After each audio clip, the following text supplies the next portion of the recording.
Alam niyo mga tol, nakakamiss yung sikat na araw. Kasi hindi ko alam kung ilang buwan ang lagi nag-iinulan dito sa lugar namin, dito sa Tagkawayan. Ngayon lang sumikat ng maayos-ayos. Kagabi napakaraming stars. Matik na yun, pag madami tayo stars sa gabi, matik kinabukasan. Iinit ng maganda. Ayun, eto nga Sarap na init sa balat ngayon, ngayong umaga. Dito sa may sa may pesto ko, kahit medyo mainit, sobrang lamig. Maganda guys ng ganda ng view. Sabay natin ang pagkape, tapos tinapay. Tara guys, almusal tayo. Alam niyo mga tol, tong lugar na to, kahit balik-balikan ko siguro magsasawa rito.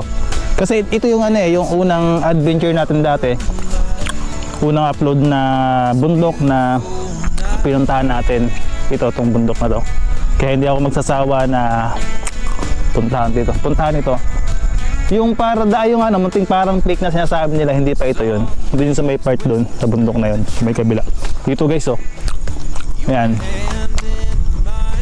Kung makikita ninyo, yan yung lakarin. Yan, paganyan. Doon. Makikita mo doon yung bayan ng Gallego, tapos, di ko alam, basta.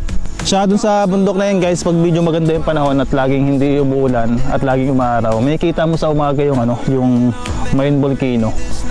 Kita ron guys.